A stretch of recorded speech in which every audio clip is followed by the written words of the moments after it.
from that, let's look at more Ghanaian indigenous businesses as well. But unfortunately, it's come to an end. I'm talking about the Capital and the UT banks. They no longer exist. And they've been taken over by GCB Bank because they have become insolvent, according to the Bank of Ghana. They are irredeemable without a takeover.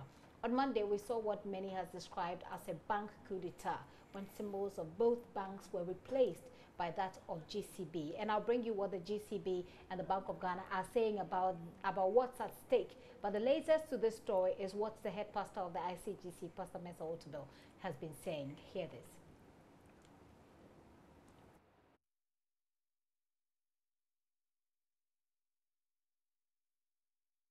Talk about the mind. What are we addressing?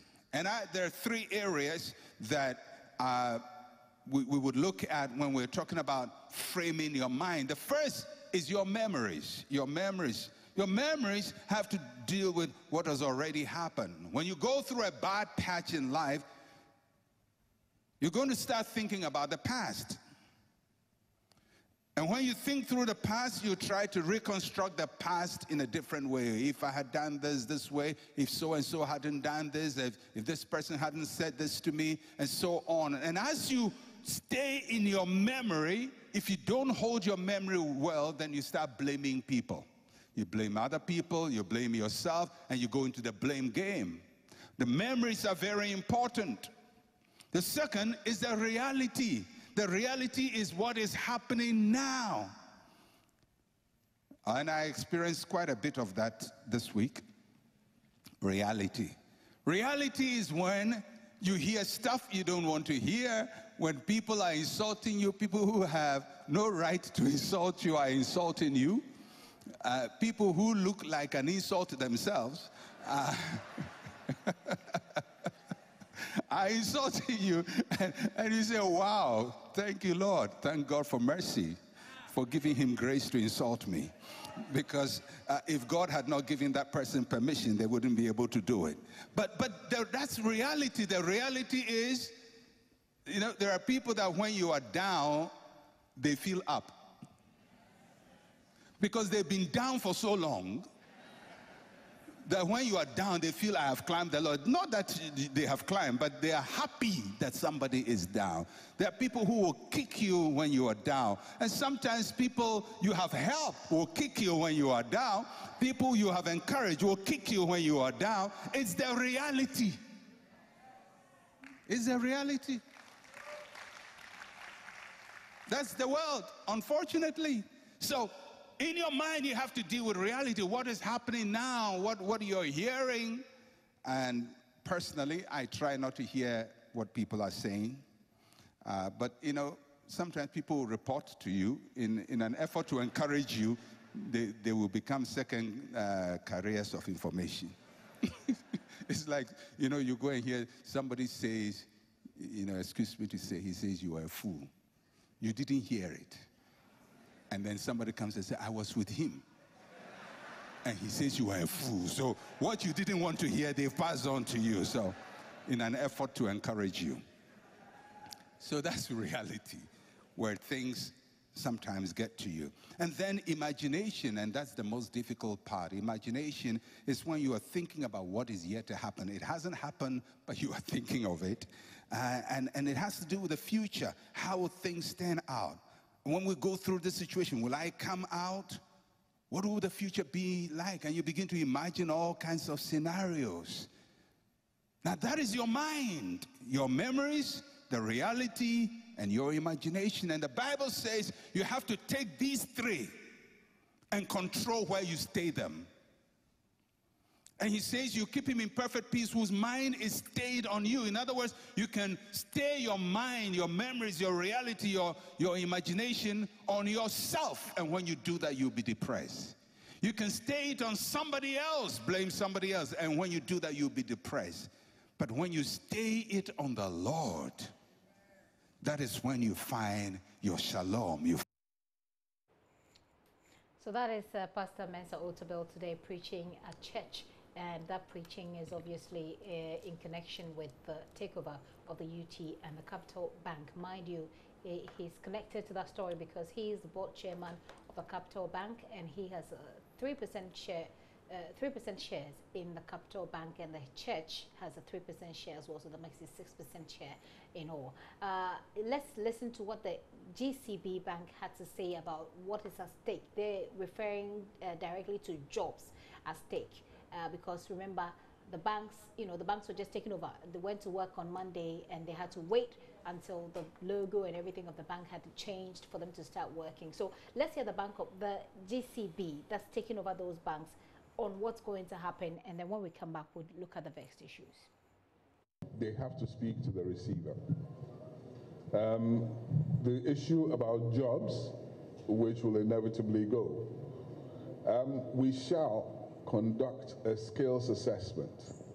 As part of the integration process, we need to know that we can bring everyone on board or we can't bring everyone on board. This is an expanded institution, and as we go through the integration, we shall know what jobs to close down and what jobs to retain. I intimated when I spoke about the revocation of the licenses of the two institutions that from that moment on, the employment with their previous employers ceased. All claims, therefore, will have to go to the receiver. We cannot speak to that. What we can speak to is the fact that they are working with us for the moment. They are new employees of our institution, and therefore we shall look to see if we can keep them or if we can't keep them. As to what happens in terms of the resolution of the contracts that we give them, it's another matter which we'll handle internally. Now, you wanted to know the worth of the two banks. I want to assure you that that is also privileged information. All of this has had to be handled with a very high level of discretion, okay? And it is not my place to disclose these things.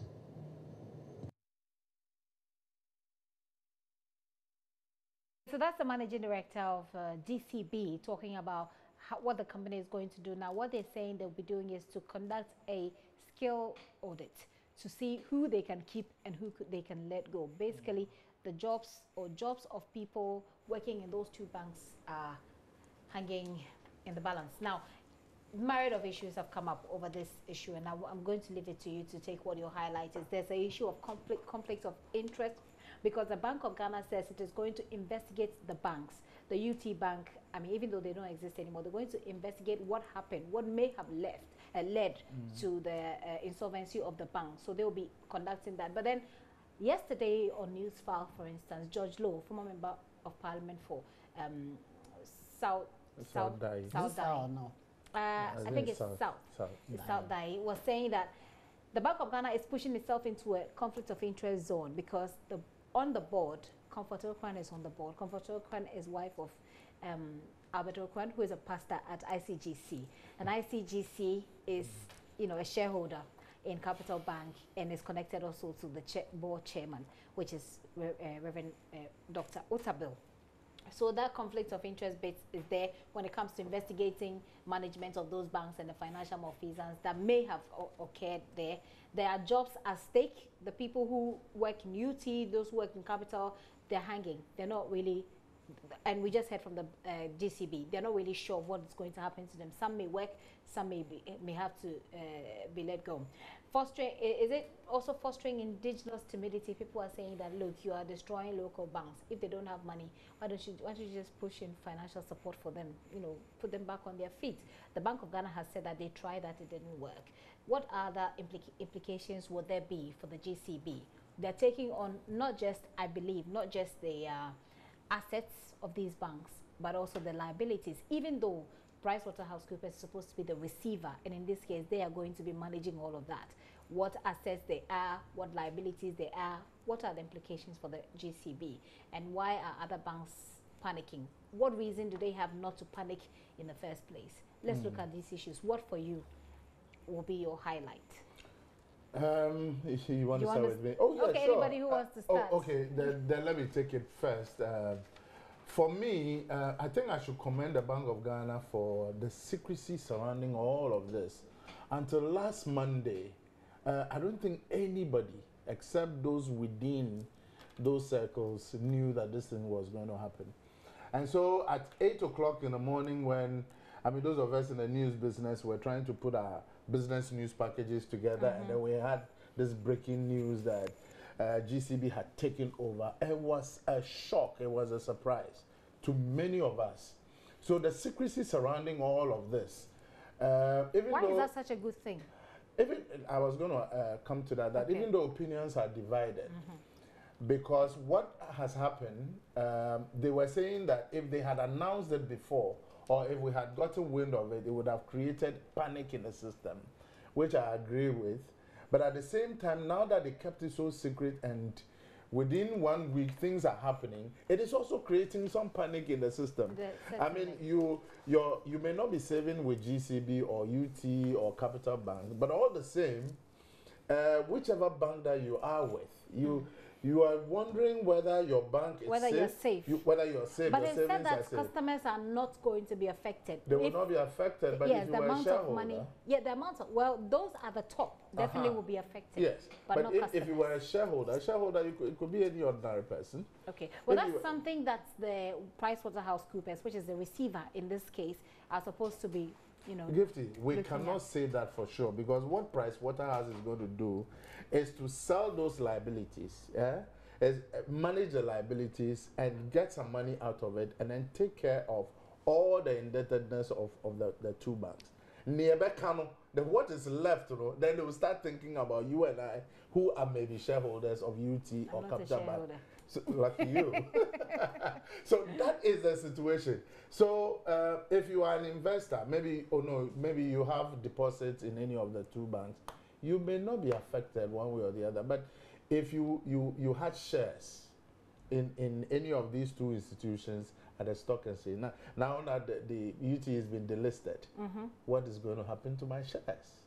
Even though people are saying that, oh, no worries, others are also getting apprehensive and saying that, well, if Pricewaterhouse doesn't come out with good news, what is going to happen? Again, looking at the law courts, can I sue if I was a shareholder in GCB at the stock exchange? Why not? I think you can. And now that it's been delisted. Or it's, how do you call it, collateral damage. Once this thing has happened, I've lost everything. So we still need some clarification from the central bank or from the SWAL GCB or SWAL UT or Capital, or now the new owners, GCB. We need to know.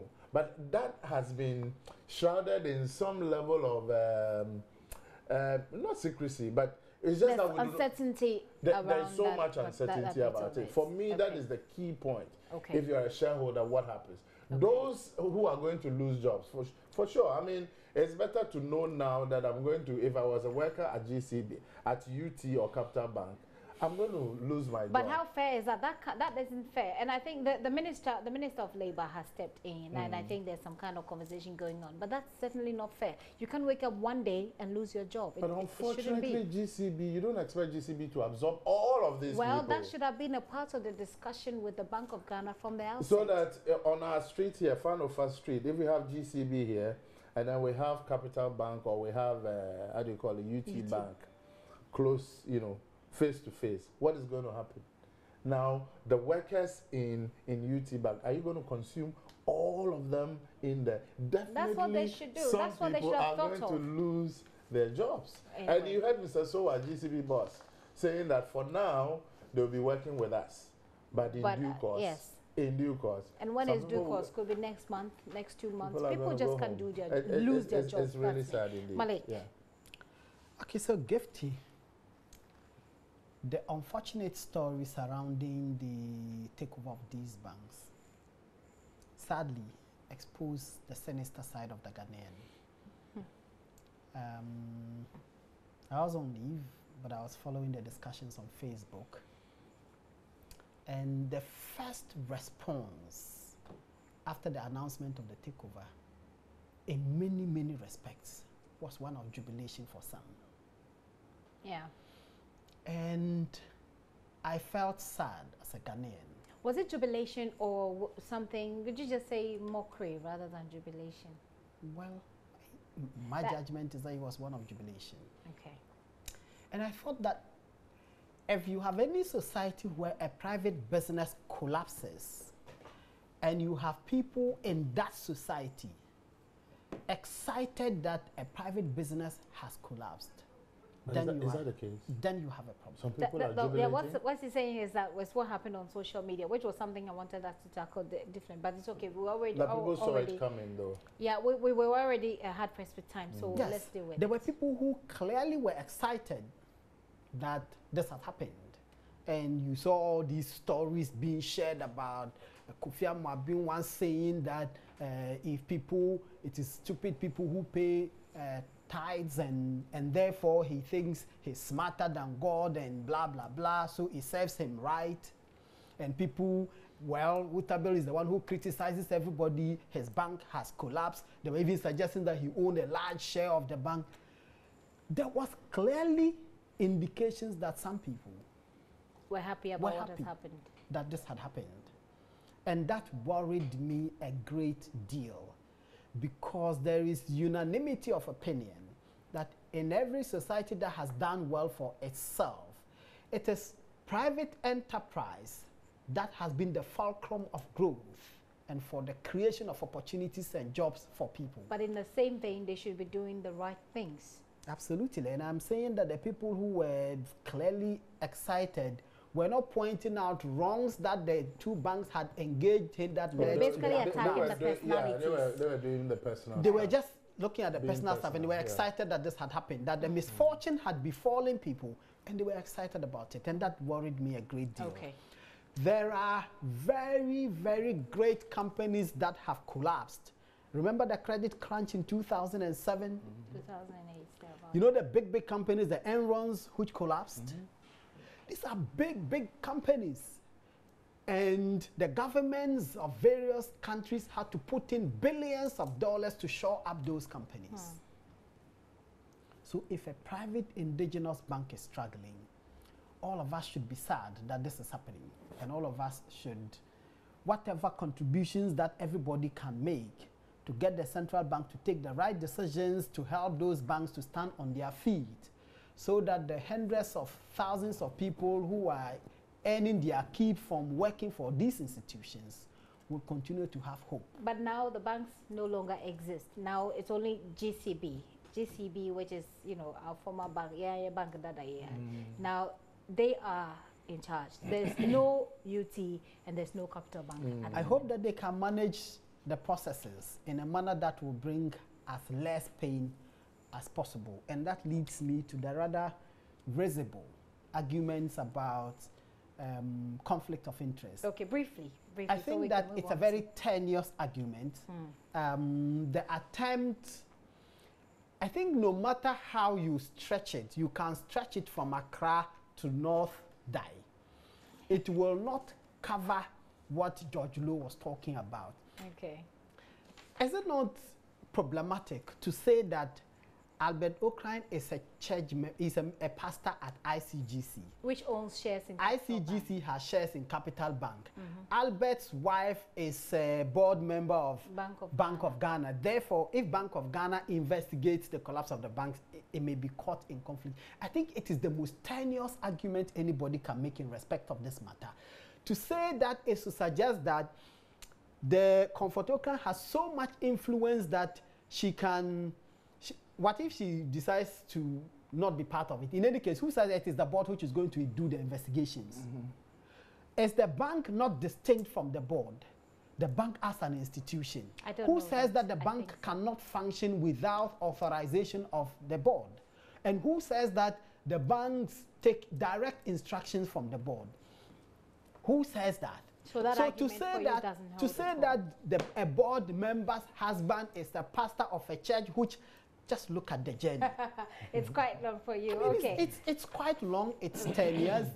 It is an unsustainable claim to make, and I'm Okay. surprised that George Lowe actually he's a lawyer, and I believe he knows his law. I'm surprised that he made this argument, because when you are talking about conflict of interest, you are talking about potential conflict of interest and actual conflict of interest. The proof is so high, the bar is so high to cross, that this kind of tenuous stretching of this matter simply will not suffice in the eyes of the law. Okay. And I think that he ought to have known that, except that he may have been a doing quick politics. one. I know we are hard pressed for we time. are. We have about what, three other, the teacher licensing policy. the No, Council just of a quick State, one about the and the role Park of City. the Very central well. bank itself. Very well. You know, the central bank may have done well by keeping this thing so secret to the extent that we didn't know, we didn't see it coming. He's taking But- back what he gave. Yes, but now that we're saying that there is information that 7 other banks out of the 32 No, that the we Bank have, of Ghana has dispelled that. They say that there are only 2 insolvent banks in Ghana, Yeah. UT and Capital. No, but we also have information that 7 other banks are in a distressed situation as we speak. Well, the Bank of Ghana says. So we take what the Bank of Ghana What the Bank of Ghana Yes. says. Okay, all right, that's fine. But again, the point is, if the Bank of Ghana knew this thing was going to happen the last 2 or so years, to the extent that one of our colleagues, a senior colleague of ours, did a report last year about this situation. Kwesi Pratt. Yes, exactly. Yes. So the Bank of Ghana knew this. What did they do? What did they do? And that's to a very intervene? interesting bit, because You Kwesi see? Pratt did a story. Apparently, at the time, the manager of Capital Bank, Kofi Mensah. yes, who is now at ADB, had put out it was an memo. internal memo. Yeah. And Kwesi Pratt published that internal memo. Yeah. And it predicted exactly what we're seeing at the moment. And in that memo, Mr. Mensah says that he was giving them an ultimatum, I think about 3 or 2 weeks or so, for them to take action, for the board of the bank to take action. And that if that wasn't done, he would see it as a vote of no confidence in him as a manager, and he will resign. So he resigned. He What it resigned. means is that nothing was done. Nothing was on done. The memo that And he so put that in. brings in the question of The the bank role of actually the central took bank. the bank actually took Kwesi Pratt to court Yes. on that, and they finally had to go for an out So of court now settlement. he's exonerated, right? Definitely, He's definitely. vindicated with all of this thing that has happened. yeah. But it's Yeah. quite sad that we knew it as a country, as a people, as the Bank of Ghana. Okay. They knew it, All right. and it still So had that's to the get point. to this. That's That's the the point point you I wanted was- to make. yeah. Very well, and thank you very well for making it. Thank you very much for making it very brief for me. I've got Okay. less than how many? 15 minutes. To finish this up, let me quickly look at some comments here. Vincent Ayale Malik is asking you, is Malik now government spokesperson? Hey. The Have decision you to- read my response to him? hold on. The decision to Oh, you responded implement. already? Okay, let me do this. The decision to implement the toll levy failed due to lazy work done by the ministry.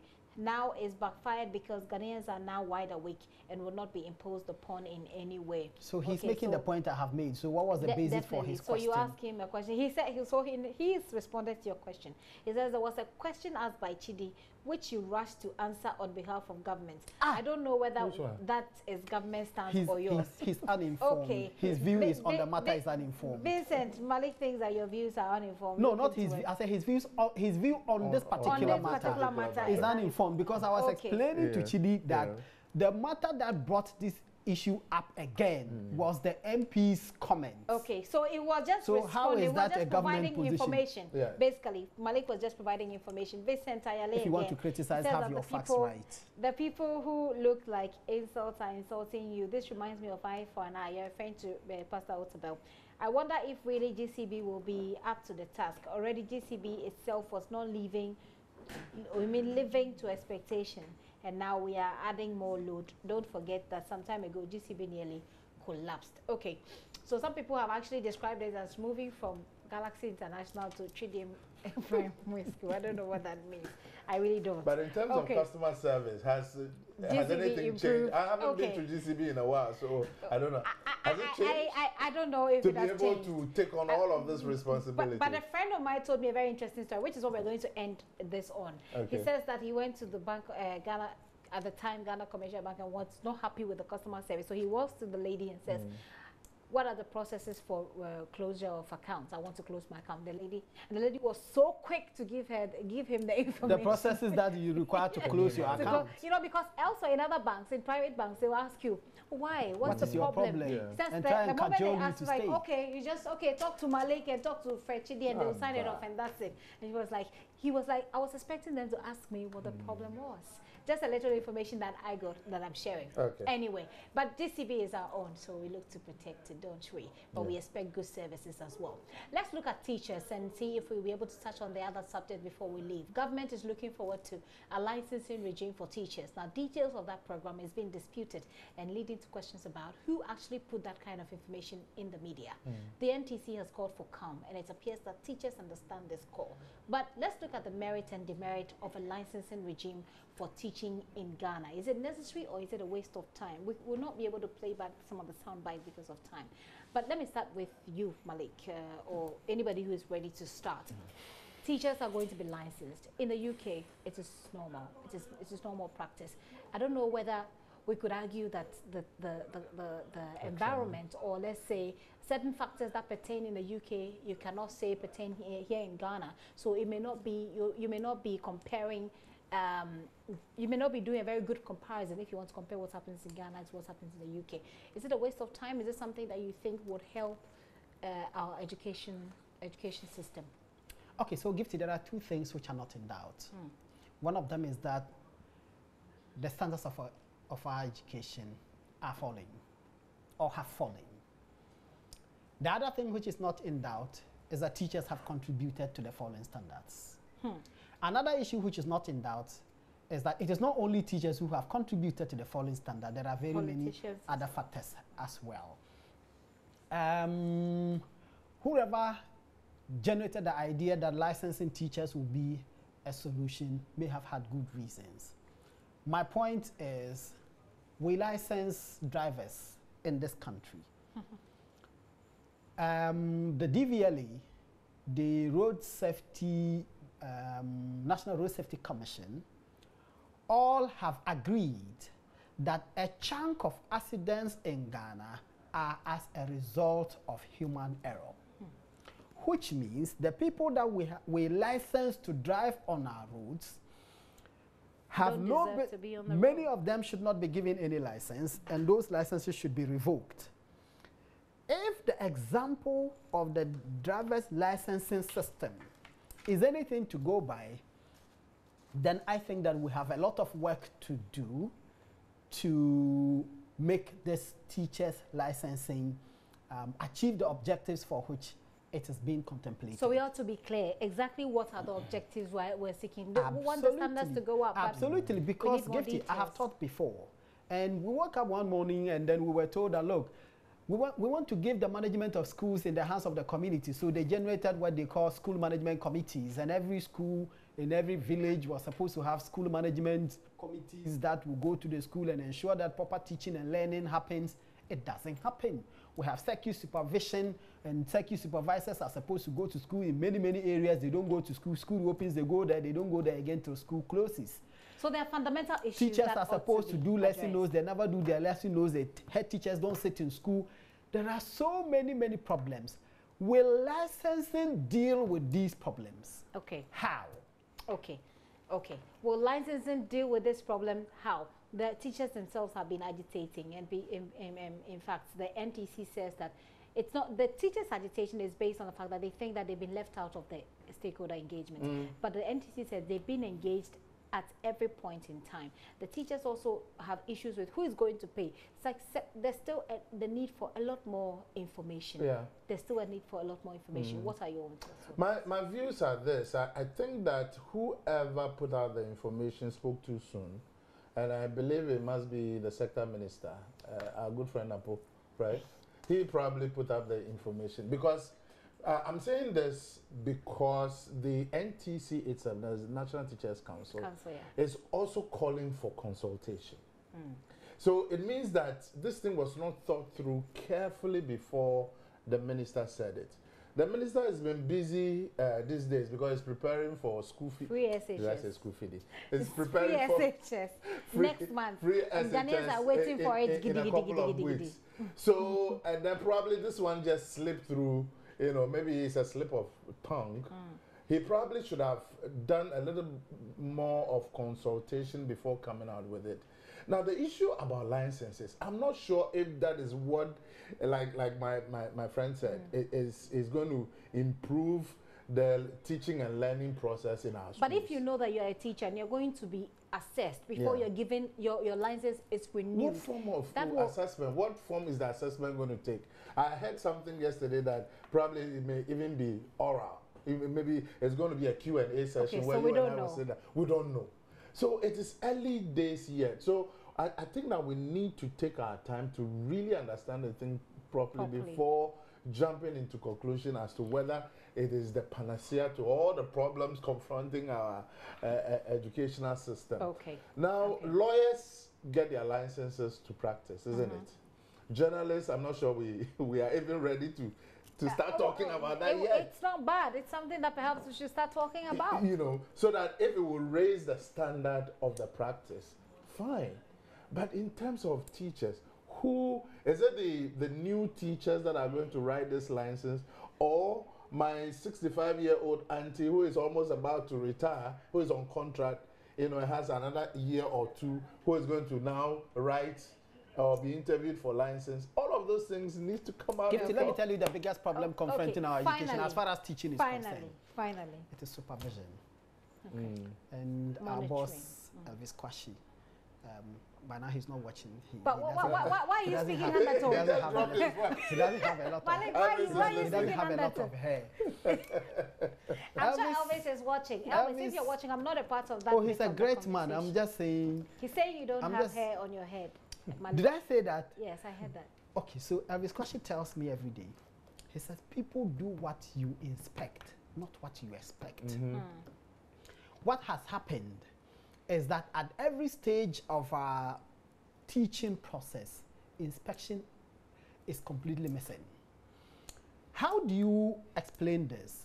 That in many private institutions, especially at the basic level, the people who teach there are untrained teachers, and they are paid less compared to the people who are teaching at in the public schools. So in the public schools, they are trained teachers, they are paid better, and yet the outcomes are poorer compared to all these schools and the sharks.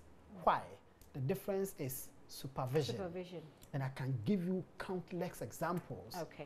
Where in the public school system, supervision is completely missing. I see.